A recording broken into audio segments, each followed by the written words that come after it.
Hi friends, Bakrid పండగ రోజు full video పెడతానన్నాను, పెట్టలేకపోయాను. అందుకు సారీ. ఈ రోజైతే పెడుతున్నాను. చూడండి ఏమేమి వండానో వంటలని పెడతాను చూడండి. ముందుగా అయితే కట్టెల పొయ్యి పెట్టేశాను. దాని మీద ఒక పెద్ద దబర పెట్టేసి బిర్యానీ చేయడానికి రెడీ అయిపోయాను. నూనె వేసుకొని దాంట్లో కావాల్సిన వస్తువులు చెక్క మొగ్గ యాలక్కాయలు మొత్తం వేసి ఎర్రగడ్డలు కూడా వేసేసాను. ఎర్రగడ్డలు వేయించుకున్న తర్వాత అల్లం వెల్లుల్లి పేస్ట్ వేసుకోవాలండి.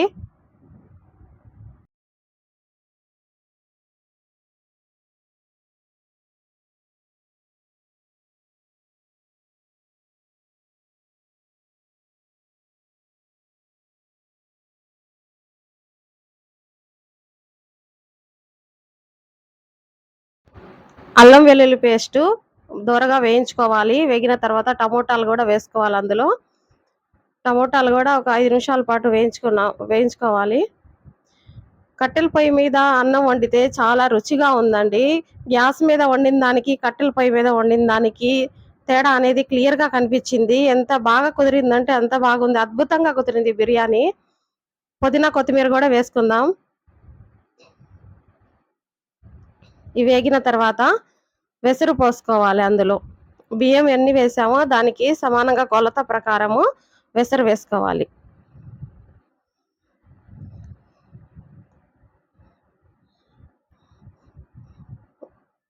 కొలత ప్రకారం వేసుకోవాలండి. కేజీ బియ్యానికి 1.5 కిలో నీళ్ళు అనేది వేసుకోవాలి.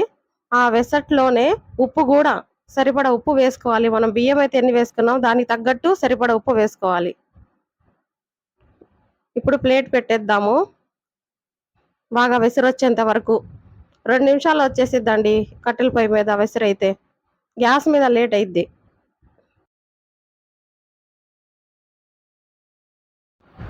వెసురు అయితే వచ్చేసింది. ఇప్పుడు ముందుగా కడిగి పెట్టుకున్న బియ్యాన్ని అందులో వేసుకోవాలి. బియ్యంలో ఉన్న నీళ్ళని బాగా వంచేసి బియ్యం పొడిగా ఉండేటట్టు చూసుకొని వేసుకోవాలి. 5 నిమిషాల్లో వచ్చేసిద్దండి. కట్టెల పొయ్యి అంటేనే ఫాస్ట్గా అయిపోయిద్ది పని. ఎక్కువగా వండేటప్పుడు నేనైతే ఈ విధంగానే వండుతాను. పొయ్యి పెట్టేసి గ్యాస్ మీద అయితే వండను. కేజీ బియ్యం కన్నా ఎక్కువ వండే పని అయితే ఇదే పని చేస్తాను ఎప్పుడైనా సరే. బియ్యం మొత్తం అందులో వేసుకున్నాను. ఇప్పుడు బాగా 4 వైపులా కలిపేసి ప్లేట్ పెట్టేద్దాము.